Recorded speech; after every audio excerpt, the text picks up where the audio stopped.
Baik, Assalamualaikum warahmatullahi wabarakatuh.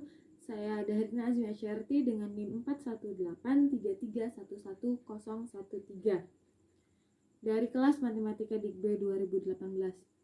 Nah, kali ini saya akan menjelaskan tentang bab 4, yaitu tentang contoh permasalahan.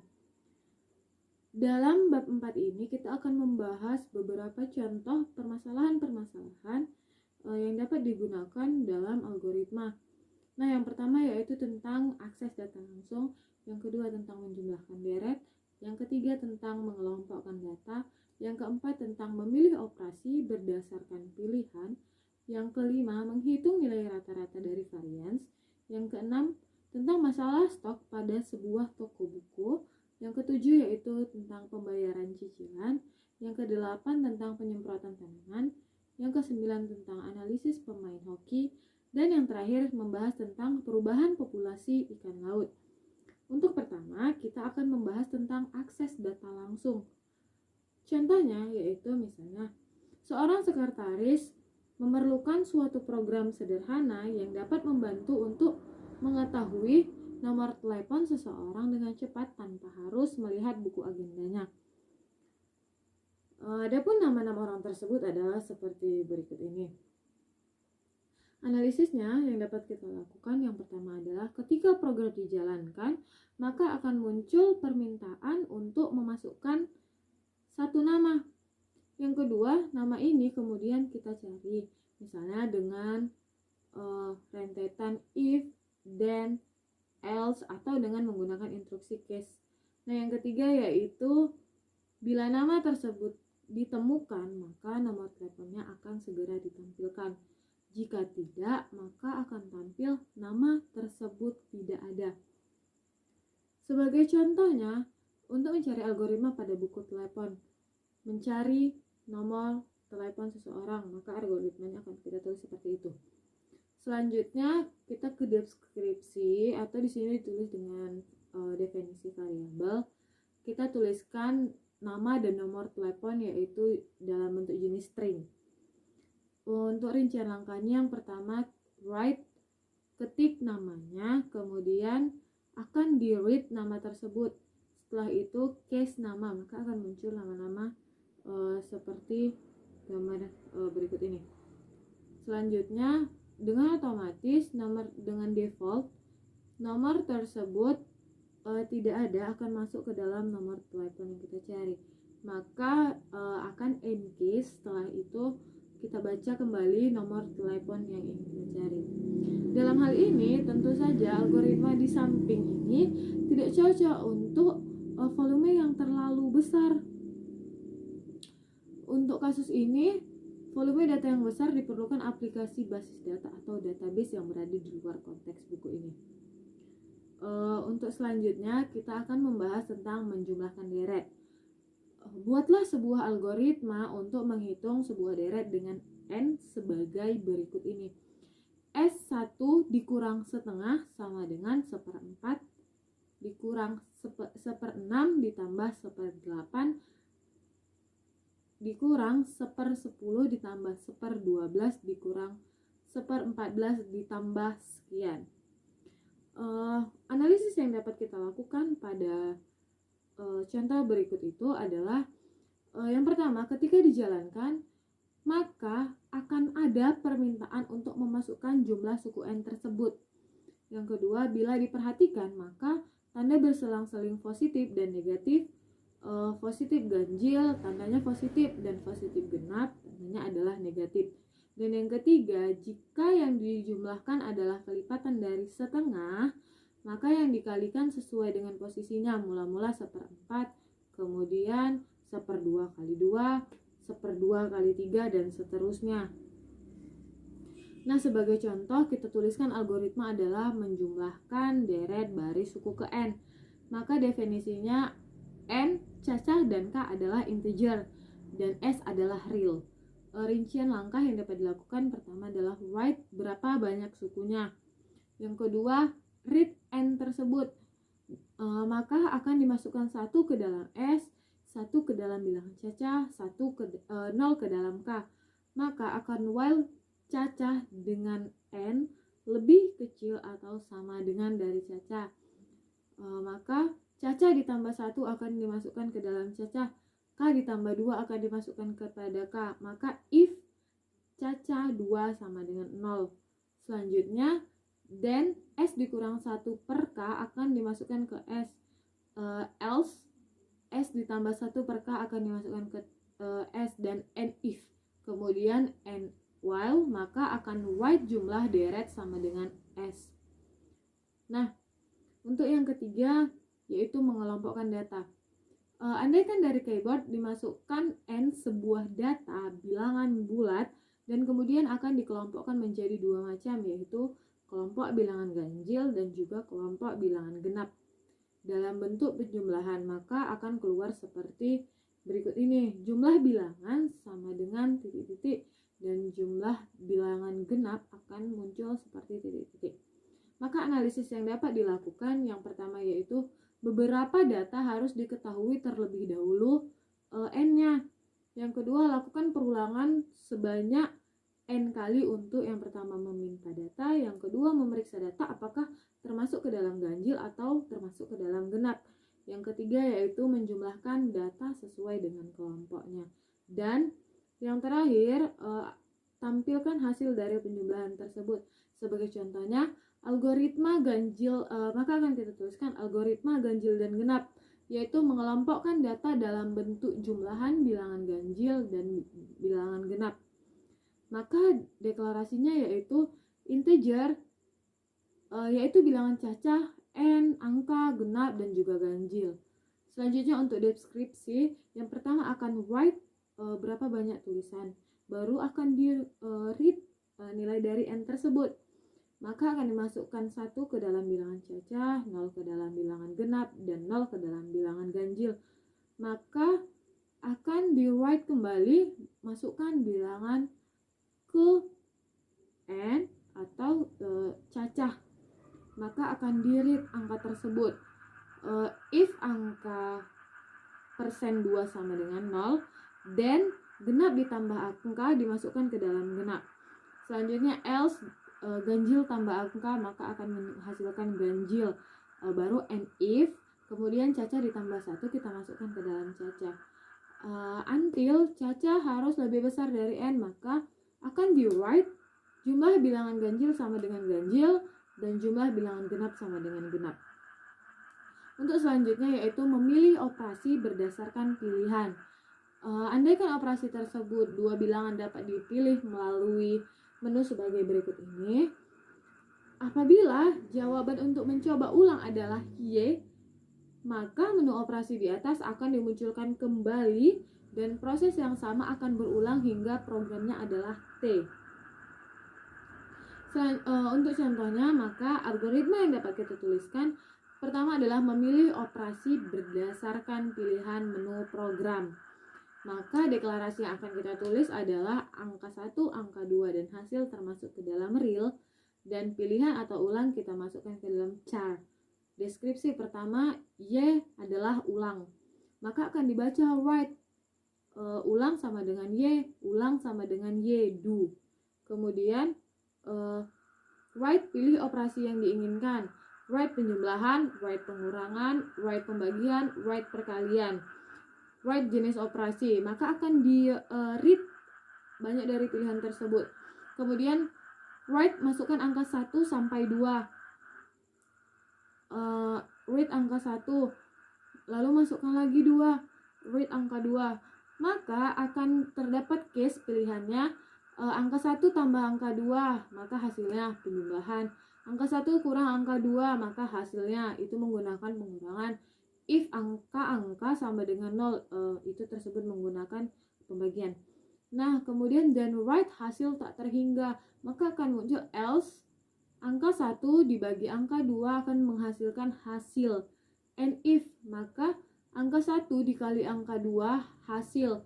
Default, maka write pilihan operasi salah, 0 hasilnya. And case, jika langkah-langkah I sama dengan 0, then write hasil sama dengan hasil. And if, maka akan write masih mau coba Y per T, maka akan read-nya yaitu diulang, maka akan terjadi and while. Selanjutnya menghitung nilai rata-rata dalam varian.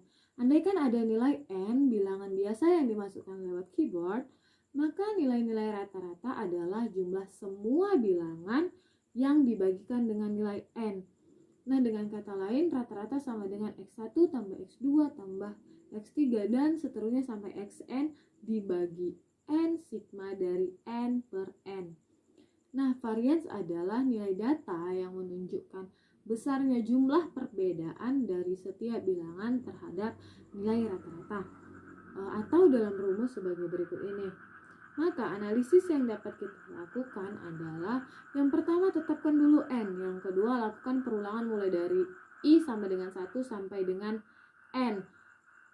Maka yang dapat kita lakukan yang A memasukkan nilai n, yang kedua menjumlahkan x dengan s sama dengan s tambah x dan jumlah x kuadrat, k sama dengan k ditambah x kuadrat. Langkah selanjutnya hitunglah rata-ratanya, yaitu rata-rata sama dengan s per n. Nah, yang keempat hitung variannya. Varian sama dengan k dikurang s kuadrat per n dibagi n dikurang 1. Untuk lebih jelasnya algoritma yang kita tuliskan yaitu menghitung nilai rata-rata dan varian dari n buah bilangan. Maka definisi variabelnya ni termasuk ke dalam integer dan x, s, k rata dan varial termasuk ke dalam real. Adapun rincian langkahnya yaitu write beberapa banyak bilangan, maka akan dibaca nilai n, dimasukkan 0 ke dalam s, 0 ke dalam k. Maka for i sama dengan 1 to n to step 1. Maka write masukkan bilangan ke i, maka akan dibaca x, read x. Selanjutnya dimasukkan s ditambah x ke dalam s, k ditambah x dikali x ke dalam k. Maka n for s per n menghasilkan rata, k dikurang s dikali s per n kurang 1 menghasilkan varian.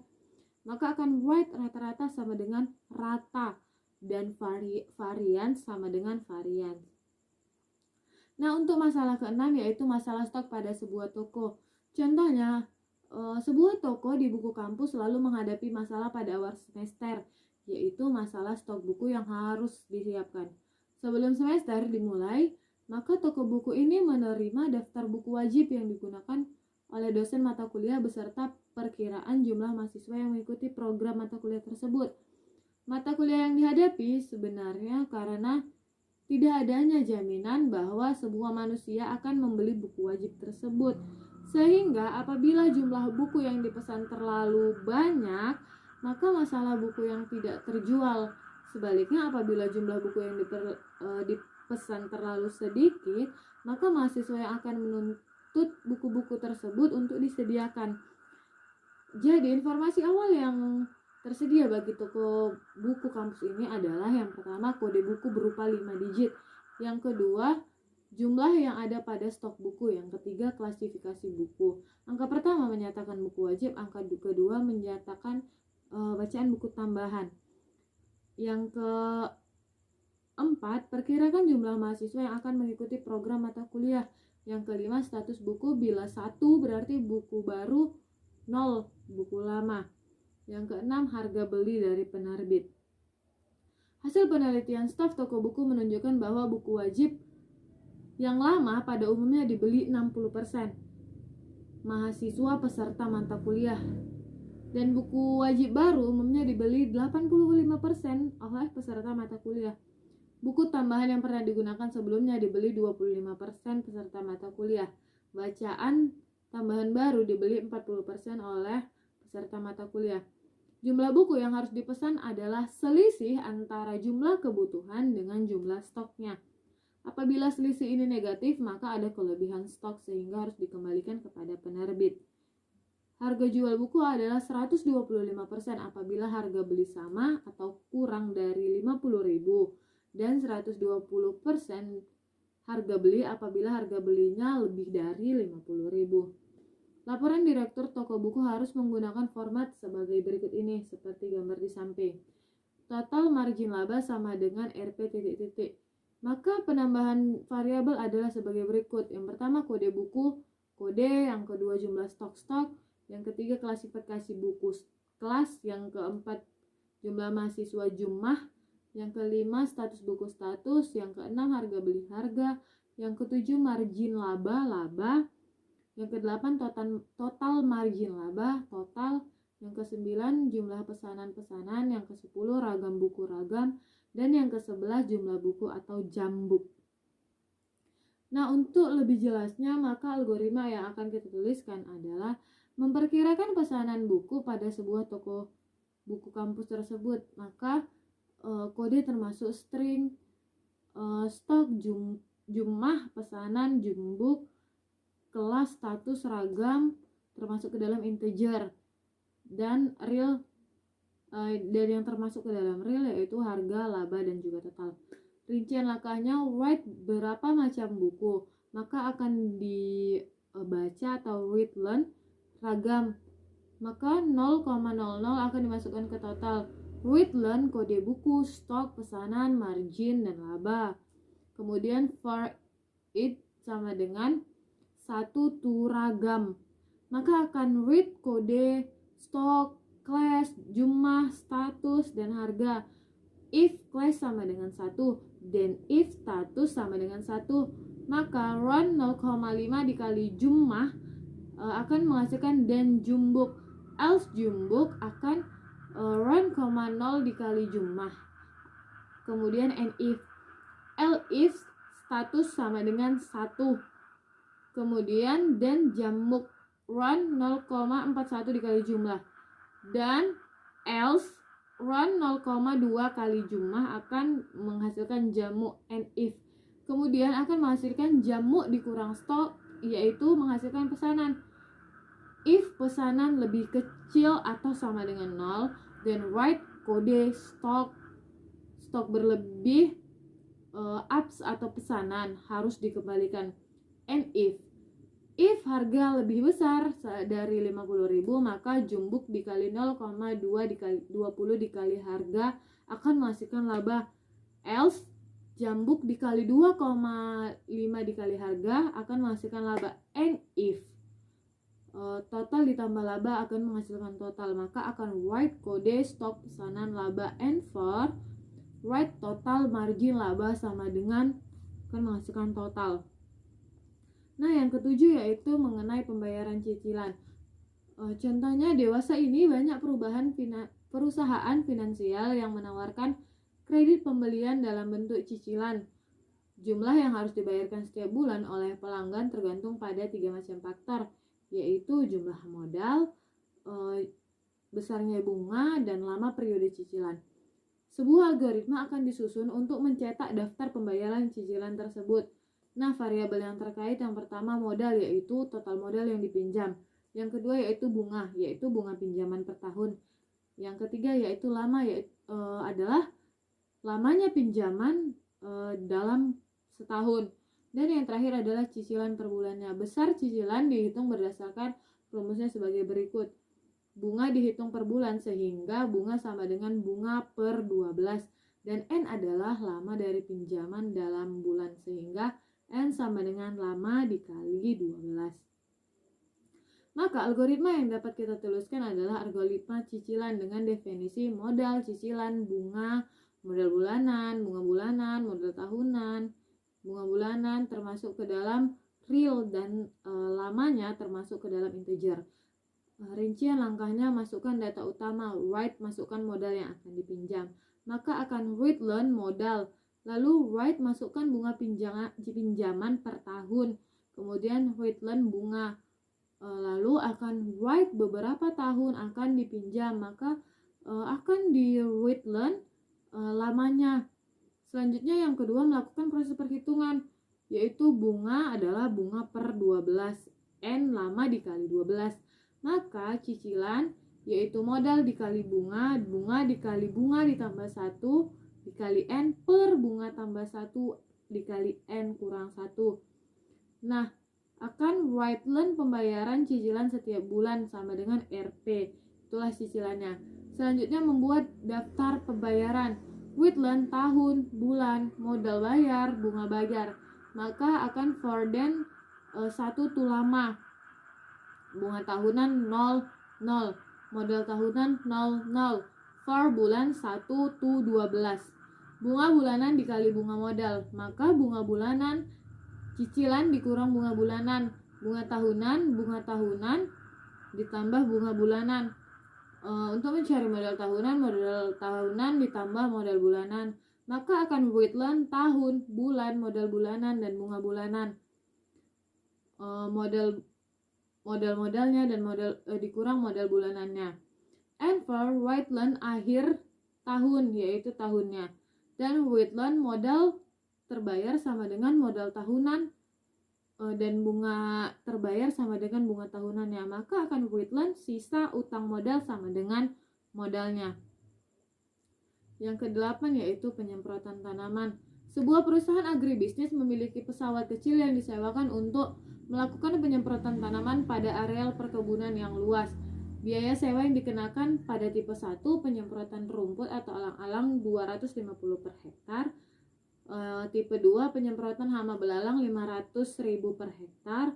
Pada tipe 3 penyemprotan kutu, hama wereng dan sebagainya dengan 750 per hektar. Dan yang terakhir tipe 4 yaitu penyemprotan segala jenis hama dan segala jenis rumput dengan 1.250.000 per hektar. Apabila luas areal yang disemprot lebih dari 100 hektar, maka petani memperoleh diskon sebesar 10%. Di samping itu, apabila total pembayaran di atas 150 juta, maka dari kelebihan pembayaran tersebut akan menerima potongan 10%. Data yang diterima perusahaan adalah nama petani, luas lahan, dan tipe penyemprotan. Beberapa petani boleh saja berkelompok, namun harus diwakili oleh satu petani. Maka, algoritma yang kita tuliskan yaitu menghitung biaya penyemprotan tanaman. Deklarasinya, nama termasuk ke dalam string, luas termasuk ke dalam real, tipe termasuk ke dalam integer, dan biaya potongan 1, potongan 2, dan jumlot termasuk ke dalam real. Selanjutnya yaitu deskripsinya. Masukkan data petani.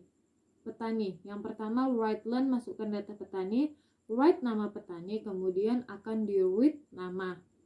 Selanjutnya, write luas lahan, maka akan di-read luas lahan. Write tipe penyemprotan, maka akan dibaca tipe atau Wheatland. Selanjutnya yaitu memasukkan biaya. Case tipe of.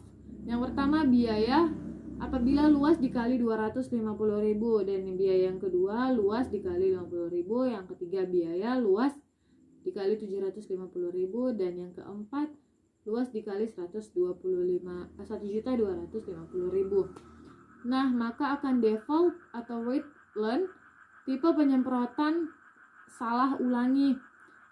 Kemudian exit and case menghitung potongan if luas lebih besar dari 100 dan potongan 1 sama dengan 0,1 dikali biaya, else potongan 1 sama dengan 0,0, and if maka biaya dikurang potongan adalah biaya, dan if biaya lebih besar dari 1.500.000, maka potongan kedua 0,1 dikali biaya dikurang 1.500.000, else potongan kedua sama dengan 0, and if biaya dikurang potongan 2 termasuk ke dalam biaya, potongan 1 dan potongan 2 menampilkan hasil, dan write saudara nama mendapatkan potongan dengan jumlot Wheatland dan harus membayar biaya, yaitu biayanya. Dan yang ke-9 adalah analisis pemain hoki. Contohnya, suatu tim olahraga profesional pada umumnya memiliki suatu sistem untuk melakukan analisis terhadap teman-temannya. Sebagai contoh, suatu tim hoki memerlukan beberapa data setiap pemainnya, antara lain nama pemain, umur, tinggi badan, berat badan, skor musim tanding yang lalu, assist atau membantu hingga teman scoring, penalti yang diperolehnya, dan faktor dari liganya. Yang kedua yaitu nilai setiap pemain dihitung sebagai berikut. Nilai sama dengan skor ditambah assist tambah penalti per 4 ditambah tinggi tambah berat per 5 dikurang umur dikali faktor dari liga tersebut. Buatlah algoritma yang membaca 20 orang anggota tim, kemudian menghitung nilai masing-masing pemain. Buatlah daftar penilaian pemain ini dan kemudian cantumkan nama pemain yang memiliki nilai tertinggi di akhir daftar. Maka algoritma yang kita tuliskan yaitu menghitung nilai setiap anggota tim. Oke. Kemudian deskripsinya nama max termasuk ke dalam string, umur, skor, assist, penalti termasuk ke dalam integer, tinggi, berat, nilai, faktor, dan max termasuk ke dalam real. Adapun rincian langkahnya, yang pertama memproses data pemain dulu. Dengan 20 adalah n dan 0 maksimal sama dengan 0,0.